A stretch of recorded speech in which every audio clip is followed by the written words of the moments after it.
आप सभी का स्वागत है स्टूडेंट पॉइंट पर। और आज हम डिस्कस करेंगे 26 दिसंबर 2021 के सीपीसीटी एग्ज़ाम्स पेपर की, वो भी कौन से, फर्स्ट शिफ्ट की। किसकी? फर्स्ट शिफ्ट की। तो चलिए हम एग्ज़ाम पेपर को देखते हैं, तो उस पर डिस्कस करते हैं। तो हमारा पहला क्वेश्चन हम देखते हैं। तो हमारा पहला क्वेश्चन है इसमें क्या कि लाइनक्स ऑपरेटिंग सिस्टम का मुख्य विकासकर्ता कौन है। विकासकर्ता कौन है मतलब क्या हुआ कि इसको डेवलप किसने किया था, मतलब किसको बनाया किसने था। तो इसका सही आंसर क्या है? लिनस टोरवाल्ड्स ने। किसने किया था? लिनस टोरवाल्ड्स ने। ठीक है, चलते हैं अगले क्वेश्चन पर। हमारा अगला क्वेश्चन है फ्लॉपी डिस्केट को प्रारंभिक उपयोग के लिए तैयार करने की प्रक्रिया को खालिस्तान कहा जाता है। तो इसका सही आंसर क्या होगा? फॉर्मेटिंग। क्या होगा? फॉर्मेटिंग। चलते हैं अगले क्वेश्चन पर। हमारा अगला क्वेश्चन है कंप्यूटर कीबोर्ड के संबंध में SYSRQ कुंजी खालिस्तान कुंजी का संक्षिप्त नाम है, जो अक्सर वर्तमान कीबोर्ड पर प्रिंटर स्क्रीन कुंजी के समान कुंजी साझा करती है। तो इसका सही आंसर क्या होगा? System request. क्या होगा? रिक्वेस्ट। क्या होगा? System request. चलते हैं अगले क्वेश्चन पर। तो हमारा अगला क्वेश्चन है किस टेप का उपयोग करके आप ओपन ऑफिस राइटर में विशिष्ट अक्षरों का प्रयोग कर सकते हैं। तो इसका सही आंसर क्या होगा? इंसर्ट। क्या होगा? इंसर्ट। मतलब क्वेश्चंस को देखेंगे, हम पढ़ेंगे तो हमें समझ में आ जाएगा किस टेप का उपयोग करके आप ओपन ऑफिस राइटर में विशिष्ट अक्षरों का प्रयोग कर सकते हैं। तो इसका आंसर क्या होगा? इंसर्ट। चलते हैं अगले क्वेश्चन पे। तो हमारा अगला क्वेश्चन क्या है? ब्लू रे डिस्क का व्यास कितना होता है। ब्लू रे डिस्क का व्यास कितना होता है? तो इसका सही आंसर होगा 120 mm। कितना होता है? 120 mm। चलते हैं अगले क्वेश्चन पे। तो हमारा अगला क्वेश्चन क्या है? रीड ओनली मेमोरी के संदर्भ में निम्नलिखित में से कौन सा सही है? रीड ओनली मेमोरी मतलब क्या होगा? रोम। क्या होगा? रोम। तो रोम के संदर्भ में कौन सा सही है? तो हम देखते हैं इसका आंसर क्या होगा। कंप्यूटर को चालू करने के लिए आवश्यक निर्देश रोम में संग्रहित होते हैं। अब बाकी इसका ऑप्शन देखें हम, तो रोम वॉलेटाइल मेमोरी होती है, तो नहीं, ये नॉन वॉलेटाइल मेमोरी होती है। रोम चिप्स का उपयोग केवल कंप्यूटर में होता है। रोम में संग्रहित जानकारी अस्थायी होती है, नहीं, रोम में संग्रहित जानकारी कैसी होती है? स्थायी होती है। चलते हैं अगले क्वेश्चन पे। हमारा अगला क्वेश्चन है निम्नलिखित में से कौन सा ऑपरेटिंग सिस्टम माइक्रोसॉफ्ट कॉरपोरेशन द्वारा विकसित किया गया? तो इसका सही आंसर होगा क्या? विंडोज़। माइक्रोसॉफ्ट द्वारा विंडोज़ बनाया गया है, ये हमें पता है। चलते हैं अगले क्वेश्चन पे। हमारा अगला क्वेश्चन है आर भाषा कंप्यूटिंग के लिए वातावरण प्रदान करती है। तो कौन सा वातावरण प्रदान करती है? सांख्यिकी। ये कौन सा वाला? सांख्यिकी। ये। चलते हैं अगले क्वेश्चन पे। और हाँ, हम इसमें कंप्यूटर के पूरे 52 क्वेश्चंस को डिस्कस करेंगे। और आप अगर मुझे बताओगे तो हम बोलोगे कमेंट में कि मैथ्स और रीजनिंग के क्वेश्चंस भी करना है, तो मैं वो क्वेश्चंस भी आपको फिर पूरे सॉल्यूशन करके बताऊंगा कैसे करते हैं, क्योंकि उसमें नंबर सीरीज़ वगैरह के ज़्यादा क्वेश्चंस आते हैं। पहले तो हम कंप्यूटर देखते हैं, कंप्यूटर के क्वेश्चंस डिस्कस करते हैं। और अगर आप टॉपिक वाइज पढ़ना चाहते हो तो आपने वो भी मुझे कमेंट करके बताना, मैं टॉपिक वाइज आपको क्लासेस लगाऊंगा। अभी मैंने सिर्फ स्टार्ट किया है कंप्यूटर पढ़ाना, है ना। तो आप कमेंट कीजिए तो मैं यूट्यूब पे क्लासेस स्टार्ट कर दूंगा उसकी भी टॉपिक वाइज। चलते हैं हमारे अगले क्वेश्चंस पे। हमारा अगला क्वेश्चन है कंप्यूटर की पहली पीढ़ी में कौन सी तकनीक का उपयोग किया गया था। तो इसका सही आंसर होगा क्या, वैक्यूम ट्यूब। अब वैक्यूम ट्यूब क्या होता है, तो हम पुराने ज़माने में जो हमारी टीवियाँ होती थी उसके अंदर ट्यूब रहती थी, वैसे ही होता है वैक्यूम ट्यूब। चलते हैं अगले क्वेश्चंस पे। और उस टाइम पे वैक्यूम ट्यूब का ही उपयोग होता था, ये बहुत बड़ी साइज़ में बड़ी होती थी। चलते हैं हम अगले क्वेश्चंस पे। हमारा अगला क्वेश्चन है, किस भाषा में निर्देश बाइनरी में होते हैं। किस भाषा में निर्देश बाइनरी में होते हैं। तो इसका सही आंसर होगा क्या, मशीन भाषा में।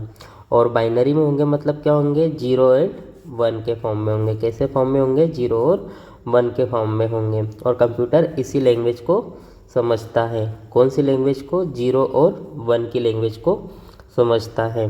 चलते हैं हमारे अगले क्वेश्चन पे। अगला क्वेश्चन है हमारा, कंप्यूटर द्वारा सामान्य आकार में कागज पर तैयार की गई टेक्स्ट या ग्राफिक जानकारी की कॉपी को क्या कहते हैं। तो इसका सही आंसर क्या होगा, हार्ड कॉपी। क्या होगा, हार्ड कॉपी। यहाँ पे हमको क्वेश्चंस को अगर हम ध्यान से पढ़ते हैं तभी समझ में आ जाएगा कि हमारा आंसर क्या होगा। अगर हम क्वेश्चंस को ध्यान से पढ़ेंगे तो हमें बिल्कुल समझ में आएगा कि इसका आंसर क्या होगा, हार्ड कॉपी। क्यों, क्योंकि देखो, कंप्यूटर द्वारा सामान्य आकार में कागज पर तैयार की गई टेक्स्ट या ग्राफिक जानकारी को क्या कहते हैं, हार्ड कॉपी। मतलब जो हम प्रिंट लेते हैं हार्ड कॉपी होती ना, कागज पे आती है। तो ठीक है, चलते हैं अगले क्वेश्चन पे। हमारा अगला क्वेश्चन है, डिवाइस द्वारा डेटा को और निर्देशों का पता लगाने और उन्हें सीपीयू में उपलब्ध कराने के लिए लिया गया समय क्या कहलाता है। तो इसका सही आंसर क्या होगा, एक्सेस टाइम। यहाँ पे भी अगर हम क्वेश्चंस को ध्यान से पढ़ेंगे तो हमें समझ में आएगा बिल्कुल। क्योंकि देखो, डिवाइस द्वारा निर्देशों का पता लगाने और उन्हें सीपीयू में उपलब्ध कराने मतलब हम कोई सा डेटा उसके अंदर क्या कर रहे हैं, डाल रहे हैं, इंसर्ट कर रहे हैं। इसलिए इसका टाइम क्या, आंसर क्या हो जाएगा, इंसर्ट टाइम। क्योंकि जो प्रोसेस हो रही है उसमें कितना टाइम लग रहा है, इसलिए उसका आंसर क्या हो जाएगा, एक्सेस टाइम, है ना। मतलब हम कोई सी चीज़ उसके अंदर डाल रहे हैं मतलब कि एक्सेस कर रहे हैं, तो एक्सेस टाइम आ जाएगा उसका आंसर। क्वेश्चंस को थोड़ा पढ़ेंगे तो हमें सब वहीं के वहीं हमारे आंसर बनेंगे, अगर हम ध्यान से पढ़ेंगे क्वेश्चंस को। तो चलते हैं हम अगले क्वेश्चन पे। हमारा अगला क्वेश्चन है, निम्न में से कौन सी फाइल प्रणाली विंडोज़ NT 4.0 द्वारा समर्थित है। तो इसका सही आंसर होगा फैट। क्या होगा, फैट, FAT। ठीक है, चलते हैं अगले क्वेश्चन पर। हमारा अगला क्वेश्चन है, सेमीकंडक्टर मेमोरी के संदर्भ में गलत कथन की पहचान करें। तो इसका सही आंसर क्या होगा, सेमीकंडक्टर मेमोरी डेटा को क्रमिक रूप से लिख और पढ़ सकती है। बाकी के इसके लिए क्या होंगे, सेमीकंडक्टर मेमोरी के लिए सही होंगे और ये वाला गलत होगा। तो हमारा इसके लिए सही आंसर क्या हो जाएगा, ये वाला सही आंसर होगा। ठीक है, चलते हैं अगले क्वेश्चंस पर। हमारा अगला क्वेश्चन है, निर्देश सेट आर्किटेक्चर को डिज़ाइन करते समय किन विभिन्न विशेषताओं पर विचार करने की आवश्यकता नहीं है। तो इसका सही आंसर होगा ऑपरेंड के नाम। क्या होगा, ऑपरेंड के नाम। चलते हैं अगले क्वेश्चंस पे। हमारा अगला क्वेश्चन है, इसे भी अगर हम ध्यान से पढ़ेंगे तो हमारा आंसर बहुत जल्दी बनेगा। देखो क्या है, निम्नलिखित में से कौन सा शब्द दो या दो से अधिक जुड़े हुए या कनेक्टेड कंप्यूटरों द्वारा संदर्भित जो data printer, internet connection, application जैसे संसाधनों को या इन संसाधनों के संयोजन को साझा कर सकते हैं, क्या कहलाते हैं, नेटवर्क। मतलब हम एक दूसरे से जुड़ ही रहे हैं और एक दूसरे से जुड़ना क्या होता है, नेटवर्क होता है। मतलब कि एक ये कंप्यूटर है मेरा है ना। एक कंप्यूटर ये है मेरा और एक कंप्यूटर ये बनाया है मैंने, ये है। अब इन दोनों को क्या किया मैंने, कनेक्ट किया है। तो ये क्या हो रहा है, एक तरीके से इनके बीच में क्या हो रहा है, कम्युनिकेशन हो रहा है या जुड़े हुए एक दूसरे से, मतलब कि क्या हो रहा है, इनके बीच में नेटवर्क बन रहा है ना। तो यही चीज़ उसके अंदर भी बोली है हमारे क्वेश्चंस में। चलते हैं अगले क्वेश्चन पे। हमारा अगला क्वेश्चन है, प्रिंटर को इम्पैक्ट या नॉन इम्पैक्ट प्रिंटर के रूप में वर्गीकृत किया जाता है और यह वर्गीकरण खालिस्तान पर आधारित होता है। तो इसका सही आंसर होगा मुद्रण तकनीक। मतलब कि जो हम प्रिंट करते हैं उसकी टेक्निक के आधार पे क्या होगा, इनको हम डिवाइड करते हैं इम्पैक्ट में और नॉन इम्पैक्ट में। अब इम्पैक्ट में क्या होता है, इम्पैक्ट पे हम करते हैं स्ट्राइक करते हैं उसके ऊपर। इम्पैक्ट में क्या करते हैं, स्ट्राइक करते हैं, मतलब हम छापा मारते हैं या उसको बोलते हैं ठोकना। और नॉन इम्पैक्ट में क्या होता है, उसके ऊपर लाइट्स गिराई जाती है या लेज़र वगैरह जो भी है वो गिराई जाती है। इम्पैक्ट और नॉन इम्पैक्ट का सीधा बात यही होती है कि इम्पैक्ट में हम क्या करते हैं, उसे ठोकते हैं या उसके ऊपर मतलब एक पंच लगाते हैं। और नॉन इम्पैक्ट में क्या होता है, हम पंच नहीं लगाते, उसके ऊपर डायरेक्ट लाइट्स गिराई जाती है या इंक को गिराई जाती है। इम्पैक्ट और नॉन इम्पैक्ट का यही होता है। और क्या होती है, इसकी जो प्रिंटिंग की टेक्निक होती है उसके आधार पे हम इसको डिवाइड करते हैं, इसीलिए इम्पैक्ट और नॉन इम्पैक्ट होता है। समझ में आया आपको। चलते हैं अगले क्वेश्चन पे। हमारा अगला क्वेश्चन है, निम्न में से कौन एक ऑपरेटिंग सिस्टम नहीं है। तो इसका आंसर तो सीधा सा आप दे सकते हो कि कौन सा एक ऑपरेटिंग सिस्टम नहीं है। यहाँ तो सीधा क्लियर सा हमें पता चल रहा है कि इसका आंसर क्या होगा, MS वर्ड। क्योंकि यूनिक्स को देखते हैं, लाइनक्स को देखते हैं और विंडोज़ को देखते हैं, तो ये सारे के सारे हमारे क्या है, ऑपरेटिंग सिस्टम है। बाकी MS वर्ड क्या है, जिस पे हम हमारा वर्क करते हैं, फाइल्स बनाते हैं, बहुत सारी चीज़ें उसके ऊपर हम एक्सेस करते हैं, बहुत सारी चीज़ें उसके ऊपर प्रयोग करते हैं।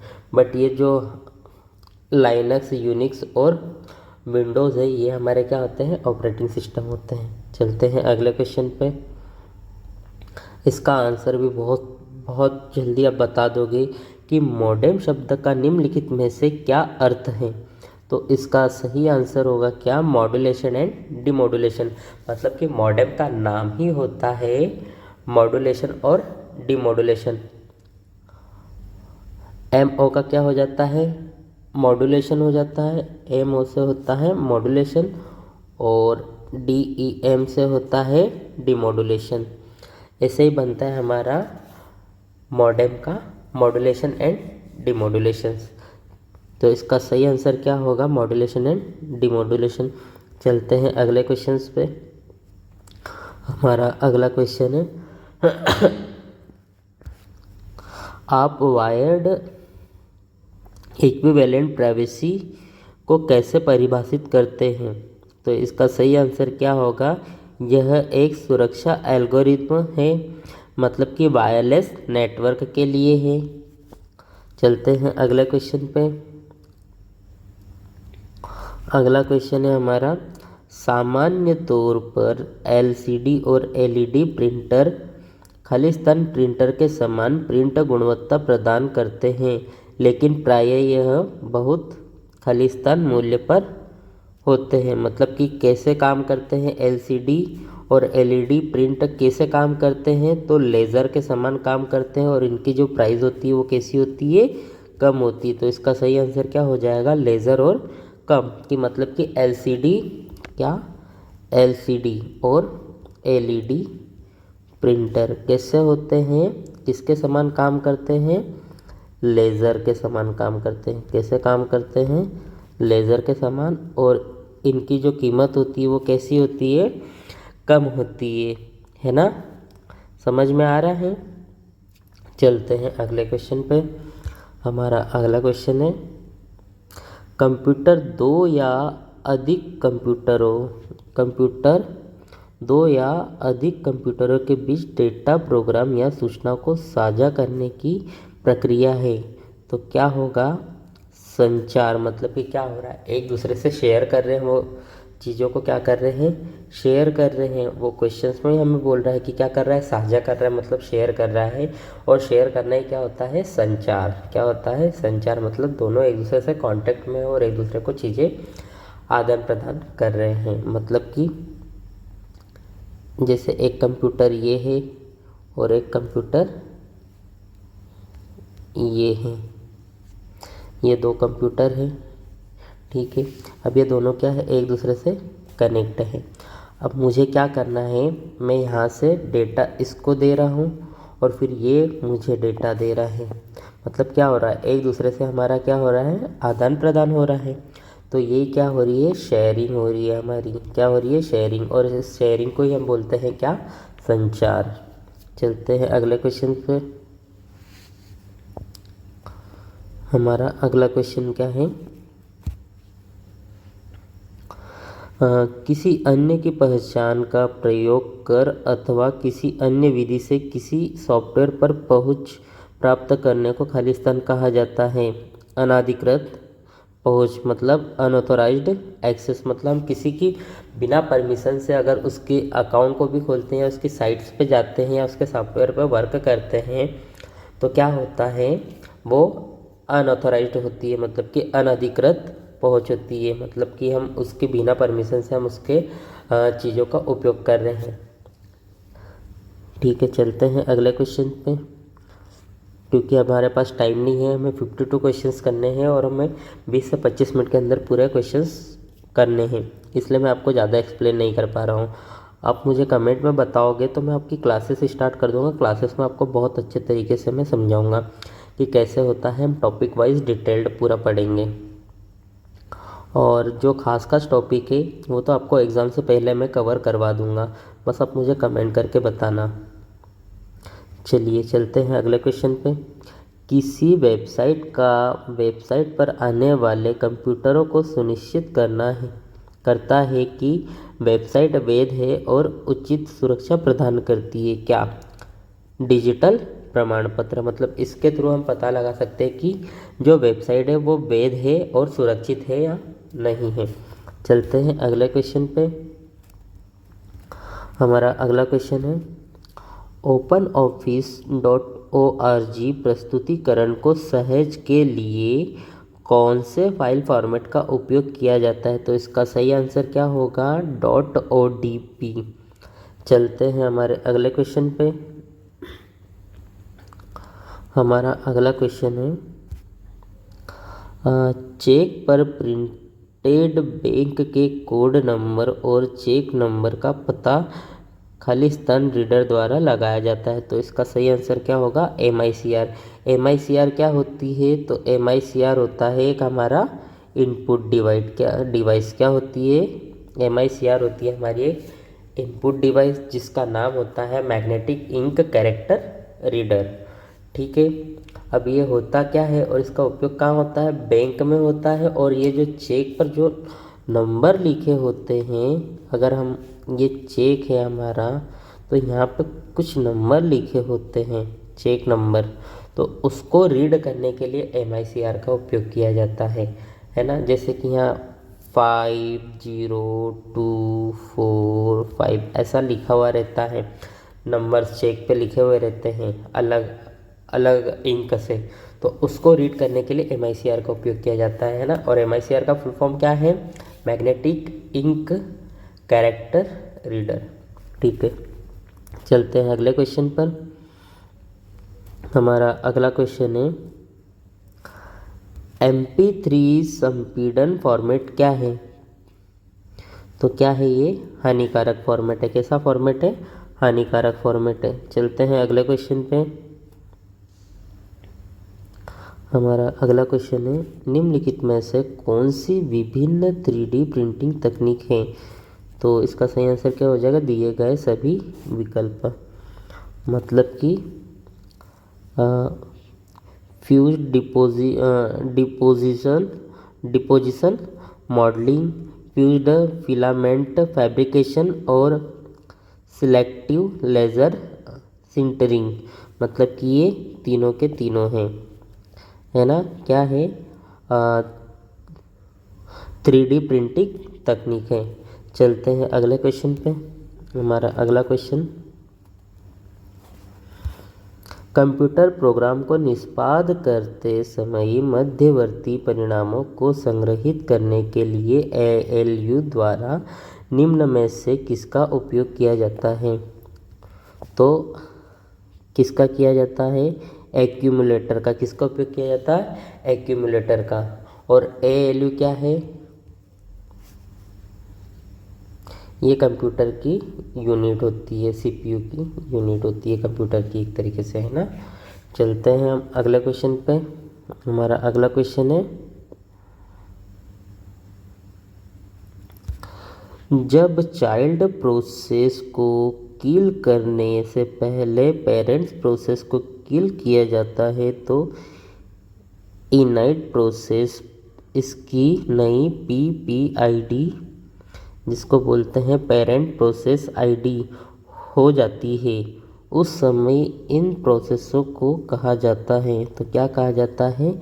Orphan process. क्या कहा जाता है? Orphan process. चलते हैं अगले क्वेश्चन पे। हमारा अगला क्वेश्चन है, आप इंटरनेट एक्सप्लोरर ब्राउज़र में खुले सभी टैबों के थंबनेल दृश्य को देख सकते हैं। वेब पेजों को देखने के लिए आपको खालिस्तान विकल्प चुनना चाहिए। क्या? Quick tab. क्या चुनना चाहिए? Quick tab. अगर आपको हमारा वीडियो अच्छा लग रहा है तो प्लीज़ इसे लाइक करें और शेयर करें। और ऐसे ही आगे भी वीडियो देखना चाहते हैं प्रीवियस पेपर्स के और प्लस कंप्यूटर के डिटेल में कोर्सेस के टॉपिक्स के, तो वो उसके लिए भी, और प्लस साथ ही साथ रीजनिंग को अच्छे से कवर करने के लिए आप हमारे चैनल को सब्सक्राइब करें और बेल आइकन को क्लिक करें, मतलब टच करें, तो आपके पास हमारे वीडियोस बहुत जल्दी पहुंचेंगे। जब भी हम वीडियो अपलोड करेंगे तो आपके पास आ जाएंगे। और अभी ये जो प्रीवियस एग्ज़ाम पेपर की जो शिफ्ट्स है सारे पेपर्स के वीडियोस मैं आपको प्रोवाइड करवाऊँगा एग्ज़ाम से पहले। मतलब अभी एग्ज़ाम कब होगी? 14th, 15th और 16th मई को। तो उससे पहले मैं आपको सारे के सारे जो प्रीवियस पेपर है वो सारे अपलोड कर दूंगा यूट्यूब पे, और उनको डिटेल्ड में एक्सप्लेन भी करूंगा। मतलब जहाँ तक पॉसिबल हो पाएगा सारे क्वेश्चन डिटेल में एक्सप्लेन करूंगा। बाकी हम टाइम को थोड़ा कवर करके चलते हैं, मतलब हमारा वीडियो 20 से 25 मिनट के अंदर ही बनाना रहता है। इस कारण से हम कुछ क्वेश्चंस को एक्सप्लेन नहीं कर पाते हैं और कुछ क्वेश्चन को एक्सप्लेन कर लेते हैं। तो चलिए चलते हैं हम अगले क्वेश्चन पे, क्योंकि टाइम बहुत ज़्यादा जा रहा है। चलते हैं अगले क्वेश्चन पे। तो हमारा अगला क्वेश्चन क्या है? फॉर्मेट पेंटर विकल्प MS वर्ड 2016 के किस टैब में उपलब्ध है? तो इसका सही आंसर होगा होम। चलते हैं अगले क्वेश्चन पे। तो हमारा अगला क्वेश्चन क्या है?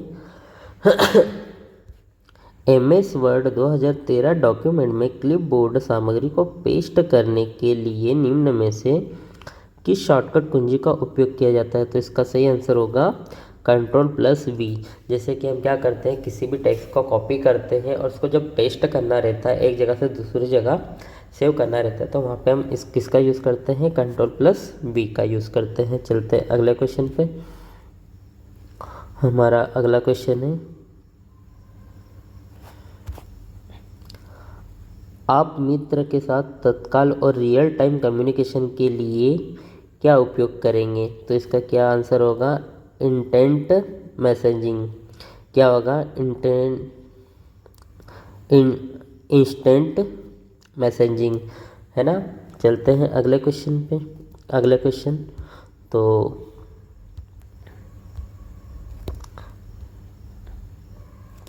तो अगले क्वेश्चन में हमें क्या, ये कुछ इमेज दी गई है तो इससे रिलेटेड ही हमारा क्वेश्चन है। तो हम पढ़ते हैं क्वेश्चन को। नीचे दी गई आकृति में MS वर्ड 2016 का साइज आइकन निम्नलिखित में से किसे संदर्भित करता है, मतलब ये जो हमें आइकन दिया है ये किससे संदर्भित करता है, मतलब किसको बताता है। तो उसका सही आंसर क्या होगा, पृष्ठ आकार। किसको दर्शाता है ये, तो ये दर्शाता है पृष्ठ आकार को, है ना। ठीक है, चलते हैं अगले क्वेश्चन पे।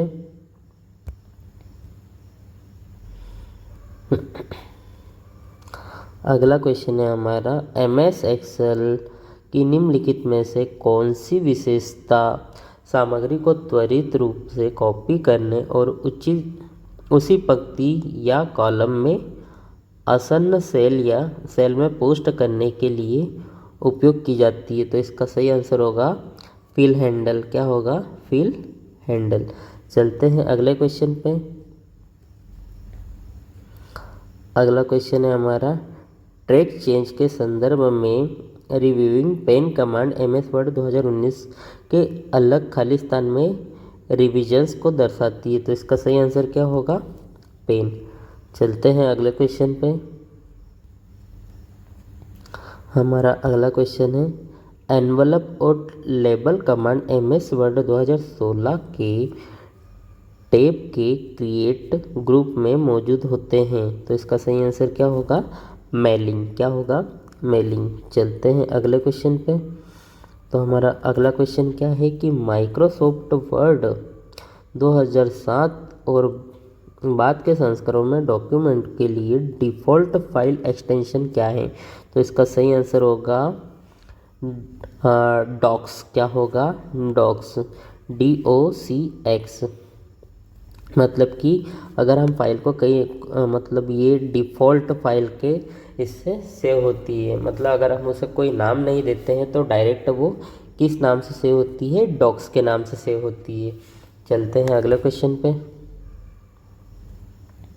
हमारा अगला क्वेश्चन है, प्रथम ईमेल किस वर्ष में भेजा गया था। तो 1971 में भेजा गया था। चलते हैं अगले क्वेश्चन पे।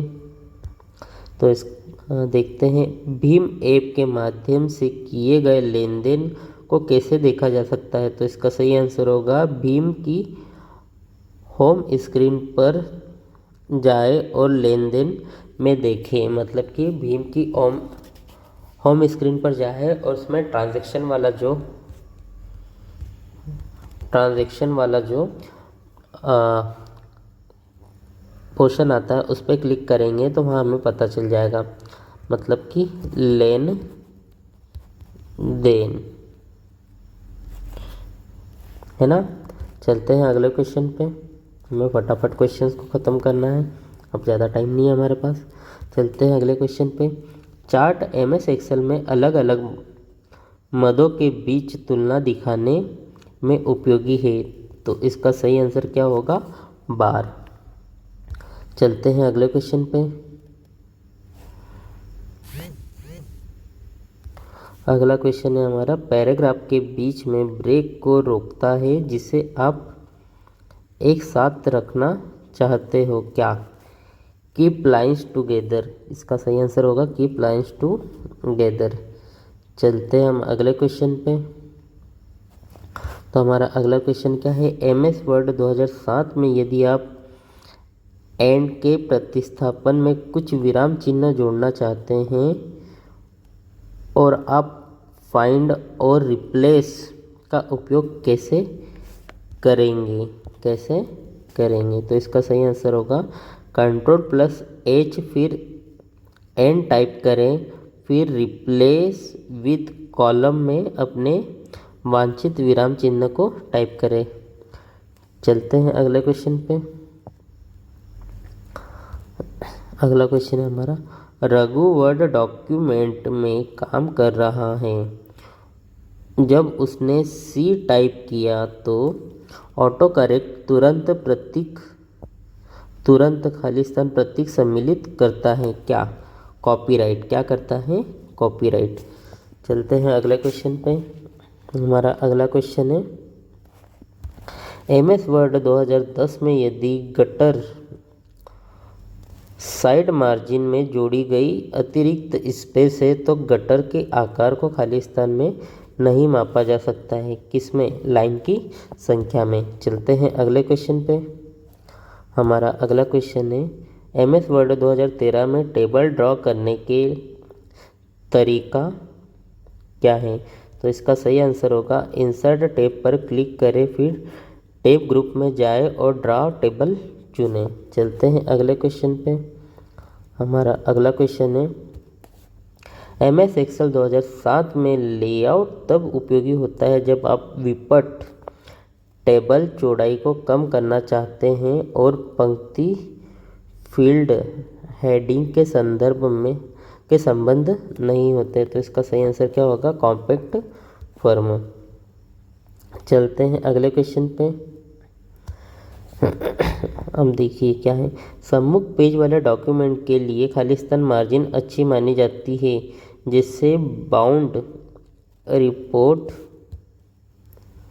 या न्यूज़लेटर। तो इसका सही आंसर होगा मिरर मार्जिन। क्या होगा? Mirror margin. चलते हैं अगले क्वेश्चन पे। हमारा अगला क्वेश्चन है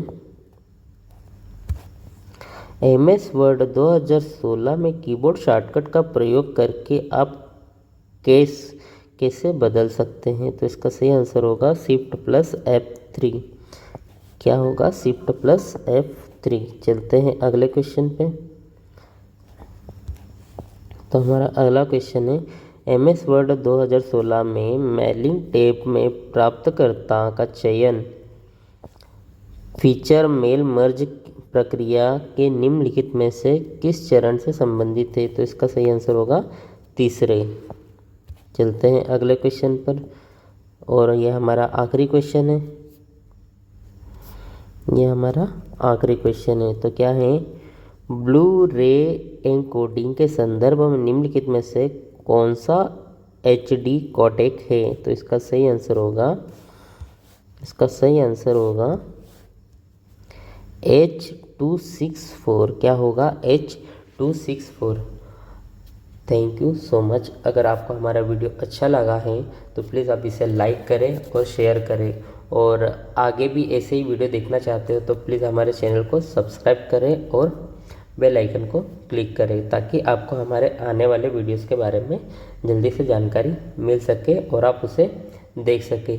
मैं ऐसे ही प्रीवियस एग्ज़ाम पेपर के वीडियोस बनाऊंगा, जिससे कि आपको सपोर्ट मिल सके, और साथ ही साथ मैं कोशिश करूंगा कि आपको रीजनिंग और मैथ्स के जो क्वेश्चंस CPCT एग्ज़ाम्स में आते हैं, जो प्रीवियस पेपर के हैं, उनके पूरे सॉल्यूशन आपको करवाऊँ। साथ ही साथ हिंदी भी कैसे सॉल्व करना है इसके बारे में बताऊंगा, कि हम उसमें 5 आउट ऑफ 5 मार्क्स कवर कर सके, और रीजनिंग में 6 आउट ऑफ 6 कवर कर सके, और मैथ्स में भी अप्रोक्स हम इतने ही कवर कर सके। तो थैंक यू सो मच। आपका दिन अच्छा रहे, और आप प्लीज़ हमारे चैनल को लाइक करें और सब्सक्राइब करें। धन्यवाद।